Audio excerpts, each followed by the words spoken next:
नमस्कार दोस्तों, क्या आपको सच में लग रहा है कि ईरान और अमेरिका में शांति होने वाला है? अगर हाँ, तो शायद आप एक बहुत बड़े धोखे में हैं। डोनाल्ड ट्रंप ने अनाउंस तो कर दिया है कि अगले 2 हफ्ते में बॉम्बिंग रोक दिया जाएगा। लेकिन सवाल ये है, क्या सच में शांति की शुरुआत है या किसी बड़े तूफान से पहले की खामोशी? आज इस पूरे मैटर को डिटेल में ब्रेक डाउन करने की कोशिश करेंगे। सबसे बड़ा सवाल, ट्रंप जो कल तक मैक्सिमम प्रेशर की बात कर रहे थे, वो अचानक से रुक क्यों गए? एक्सपर्ट का मानना है कि ट्रंप का एक क्लियर पैटर्न है, डील मेकिंग माइंडसेट। यूएस का कहना है कि हमने अपना मिलिट्री ऑब्जेक्टिव अचीव कर लिया है। ईरान स्ट्रेटेजिक एसेट और उनके प्रॉक्स नेटवर्क पर काफी हैवी स्ट्राइक की गई है। ट्रंप ने डायरेक्ट वार्निंग दी थी ईरान को, अगर बातचीत नहीं हुआ तो उनका एनर्जी हब को डिस्ट्रॉय कर दिया जाएगा। ईरान के ऑलरेडी वीक इकोनॉमी के लिए ये नाइटमेयर सिचुएशन थी, इसलिए ये 2 वीक का पॉज एक बेसिकली टैक्टिकल ब्रेक है। लेकिन कई लोग के मन में ये सवाल होगा, सीज फायर तो हो गया, पर ग्राउंड पर अभी भी बॉम्बिंग क्यों हो रहा है? एक्सपर्ट का कहना है कि ग्राउंड रियलिटी काफी डिफरेंट है। रिपोर्ट के मुताबिक ईरान ने अभी भी इजराइल और गुल्फ कंट्री पर मिसाइल और ड्रोन फायर किया है। मतलब ये सीज फायर एक कच्चे धागे जैसा है, एक स्पार्क और पूरी रीजनल फिर से ब्लास्ट मोड में।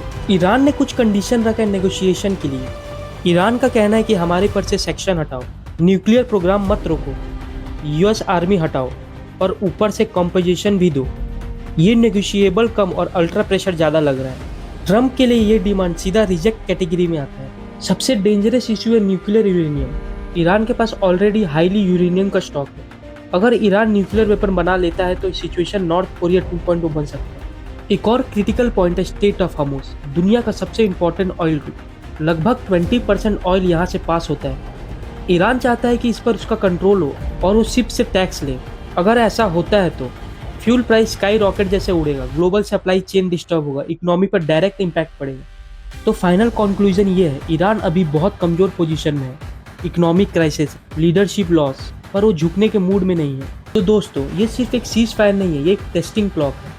अगला 14 दिन डिसाइड करेगा डिप्लोमेसी जीतेगा या डिस्ट्रक्शन हेडलाइन बनेगा। अब सवाल ये है कि वॉर होगा या नहीं, और सवाल ये भी है कब और कितना बड़ा होगा। आप क्या सोचते हो, डील या डिजास्टर? कमेंट करके जरूर बताएं। मिलते हैं नेक्स्ट अपडेट के साथ। जय हिंद।